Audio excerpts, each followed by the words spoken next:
Hi everyone, it's Connie from Fluff Designs. Welcome to my YouTube channel. I am based in the UK and I'm a brand ambassador for Dixie Belle Paint. Thank you for joining me. If you're new here, make sure you're subscribing to my channel. And today, in the video today, you can see behind me there are a pair of quite large bedside tables. They didn't start out this colour. I had a change of heart with them. So we went back to the drawing board. I got some Pinterest kind of inspiration, and I also used the new colour lab on the Dixie Belle website. I'll show you how I did it.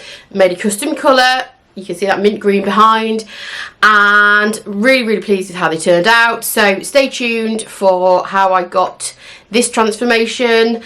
If you've got any questions, make sure you drop them in the comments below.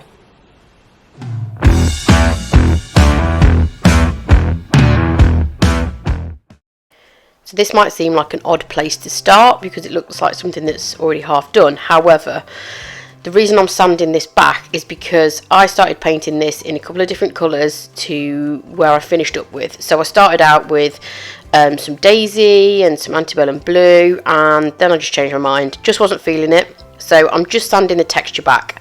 I'm not taking it all the way back to the wood because there's no need to. If I can see some of that blues and yellows peeping through, that's cool, because we are going for quite a distressed layered look anyway. It's just that I wanted to take the texture down that I'd already built up and basically just smooth the surface back down to essentially just start again. So the reason for my change of heart is an inspiration picture that has just appeared top right of the screen.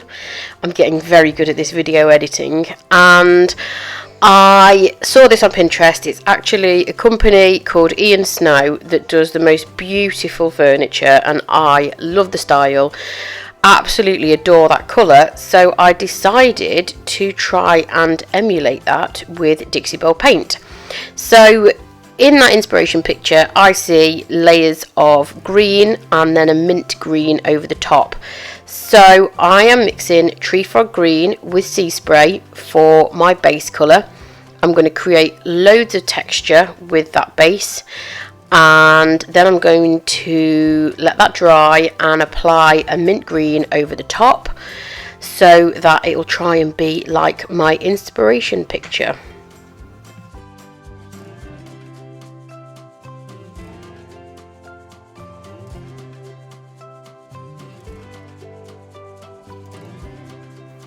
So I'm going to speed this up. I'm going to mix it up really well so it's an even consistency, and then I'm going to apply it all over with a premium chip brush, and I'm going to make sure that I stipple it on to create lots and lots of texture and peaks so that when it's distressed, the Tree Frog Green will be showing through underneath.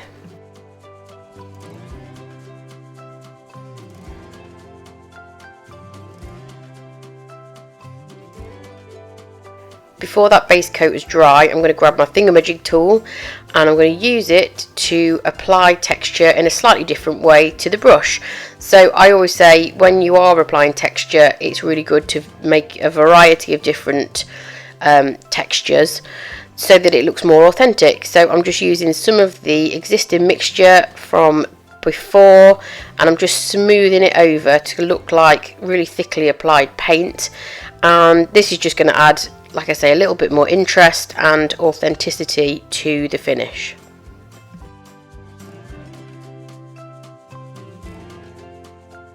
So here's how I matched the mint green colour. I went to the Dixie Belle website, I navigated to the colour lab, then you have colour mixer or match a colour. I'm going on match a colour in this particular instance, and then you get the option to upload an image, which I saved on my desktop of the little cabinet that you saw earlier. And when that uploads to the match a colour system, it pulls every single colour from that photo into the Dixie Belle Match a Colour program, and from there it tells you the colours that you need in the Dixie Belle range to get that colour match. It also tells you the amount of paint you need for the ratio and how much that will cover. and that is all the colours within that picture. So you can see the reds in there as well. It's got the background colours, it's got all the accessory colours. So the possibilities with this tool are absolutely endless, and I am addicted to using this tool. It's so cool.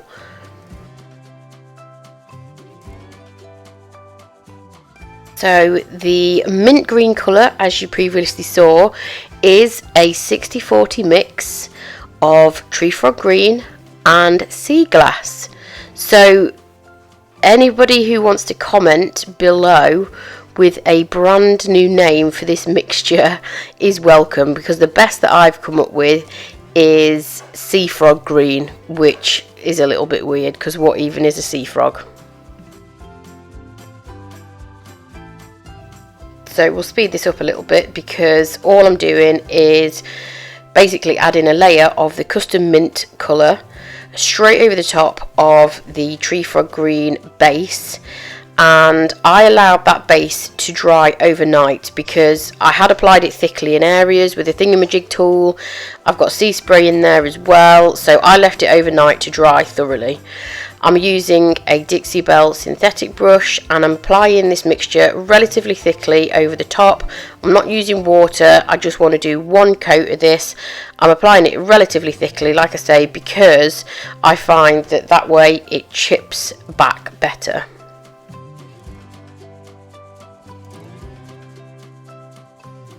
So when the mint green colour had dried, I decided to add a little bit of white detail with one of the new Dixie Belle artist brushes. There's a picture for reference again, just in case you forgot what my inspiration picture looked like. It does have a little bit of white detail around the trim of the doors, so I'm just going to use that recess part of the drawers in my case to add that detail, and I'm using the colour Fluff because it's a fabulous white with really good coverage. So I know that I'm only going to need to apply this with one coat and it will cover absolutely fine.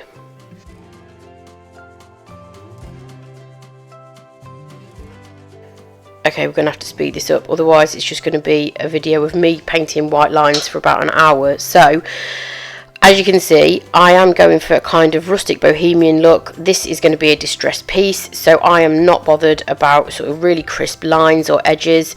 If you did want a crisp line, then you could use masking tape to get that line super straight, but I am kind of looking for that more rustic edge, so in this case I'm doing it freehand.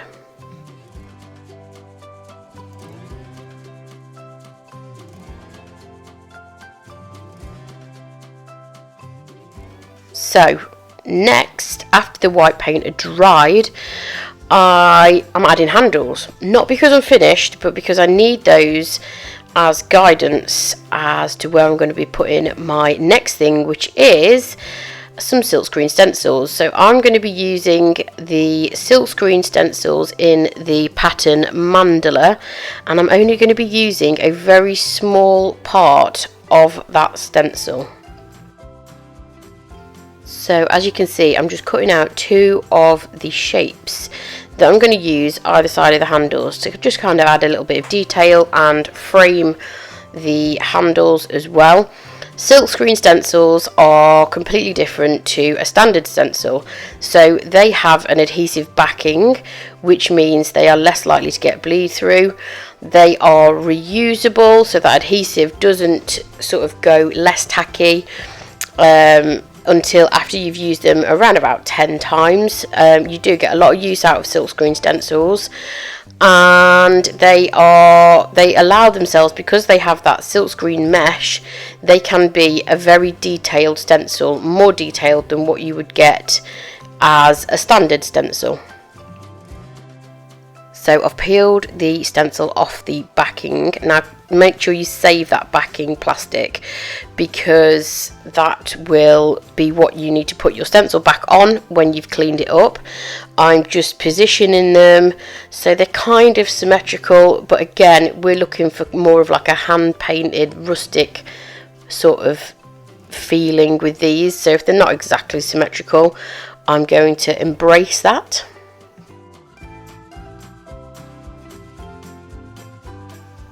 And then I'm getting a very small stencil brush and applying the fluff as you would a normal stencil. Now there is a couple of different ways that you can apply paint through a silkscreen stencil.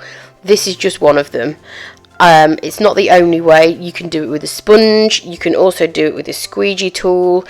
Because I'm only doing a really small detailed area, I am using a stencil brush because I just have the most control over that. Also, I do want this to be applied quite thickly so that I can distress it with the rest of the piece. So for that reason I'm using a stencil brush, but there are other ways that you can apply the paint through a silkscreen stencil. So I'm just repeating that pattern all the way on the 3 jaws up to the top, and it's really important when you have used your silkscreen stencil, make sure you wash it immediately with warm water and allow it to dry out thoroughly. Next is the fun part, so it's the distressing bit, and I use my electric sander for this part mainly because I sand inside and I have an extractor system on my sander which removes all dust. Also, I have a weird thing with my eyes. I can't get dust in my eyes because it creates they basically go really sore, and I have issues with it. So I have used over the years different methods to distress. I've used sandpaper the traditional way with, you know, a bit of elbow grease, but I have now honed in my technique with my electric sander basically to reduce the amount of dust in the air so that my eyes don't have some kind of weird reaction to the dust. So I take the drawers out. I also make sure that I distress around where the drawer fits into the piece. I'm going to distress the drawer separately. I go all the way around the edge. I also take this chance to neaten off any areas where the paint might have gone over the edge of the drawers, because obviously I painted the drawers in the piece. And I'm just making sure that I'm distressing that stencil back as well, so that the whole piece kind of looks really consistently aged and there's not too much sort of newness, if that's even a word. Yeah, pretty sure newness isn't a word, but you get my drift. I also make sure I distress the corners, the edges, and places where they get more wear and tear. I am using a 180 grit on my Festool sander, and I find that if you use a really heavy grit you can go too far and expose too much of the wood underneath, so that's why I'm sticking with a 180 grit on this one.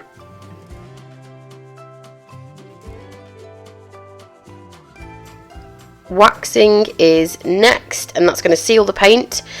I also see waxing as another form of being able to add age and dimension to the piece, so I don't just see waxing as sealing the piece, I also see it as a way to create another effect.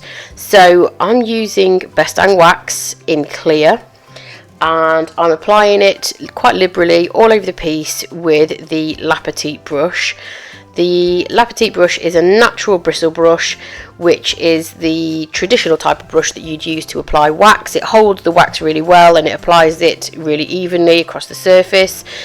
If I'm doing a very large flat area, I sometimes use a sponge to apply wax, which works equally as well. But because I've got some of the recessed areas and I've got quite a lot of texture on the piece, I am using a brush in this case. What you'll notice about wax, when you do apply your wax or your top coat, if you have distressed, you may get a kind of a hazy finish to your paintwork, but once you start adding that top coat, either wax or clear coat, then that will bring all of those colours back out and they'll be back to their vibrant self.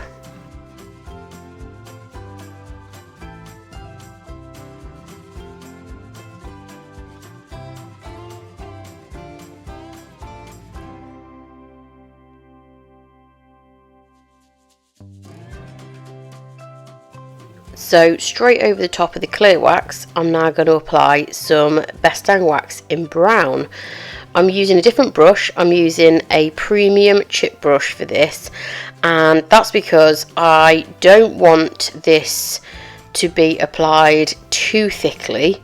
So the Petite Brush has got a really large surface area, which is great for covering big areas quickly. The premium chip brush is a flat brush, and it also has less bristles and less surface area, so it's really good for doing more sort of feathered details with the wax. I'm using brown over this colour because I want to add age, and I also think black would be a little bit too harsh in contrast. So I am mainly concentrating the brown wax in the areas around the underneath of the lip of these drawers, around the edges of where the drawers fit into the carcass, and any sort of recesses or natural areas where there's some dings and dents, and basically just going in quite heavy with the brown wax, but we are going to wipe that back in a sec.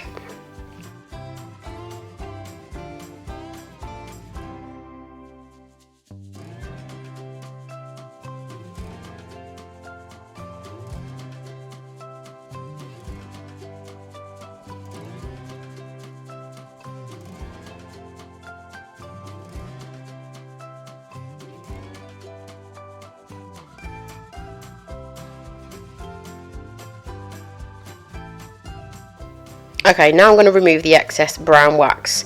I'm using a blue sponge, and I also have the clear wax in my left hand. You can't see it, but it's there. Oh, there it is. And I'm just putting a very, very small amount of the clear wax onto the sponge, and because we have applied the layer of clear wax first, it means basically you get more control over the coloured wax, and it doesn't sink into the paint, because chalk paint is porous until it's sealed. So I've sealed it with the clear wax, then the brown wax has sat on top of that clear wax, which basically means there's a barrier between the coloured wax and the paintwork.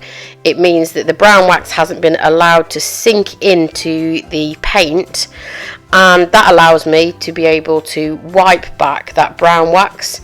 I hope that makes sense. It does in my head. If it doesn't, let me know in the comments. And it basically means that I can remove the excess brown wax without having too much of a build up on there. I've left it in all the corners, the crevices, the cracks, and areas that I want it to be left, but I can remove it really, really easily with a sponge. You can also, if you have massive regrets about adding a coloured wax, if you grab a baby wipe or a damp rag, you can actually remove it altogether, because Best Dang wax is water based.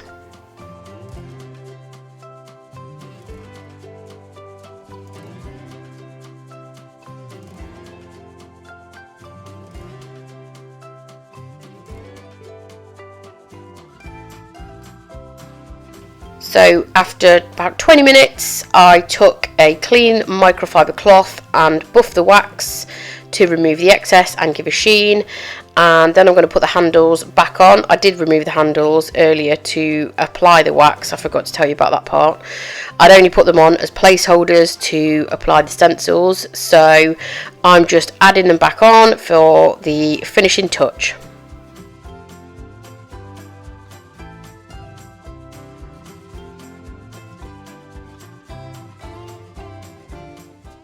And here's a couple of close-ups. You can see those previous colours peeking through, which I actually think works really well, and the distressed detail, and the final shot.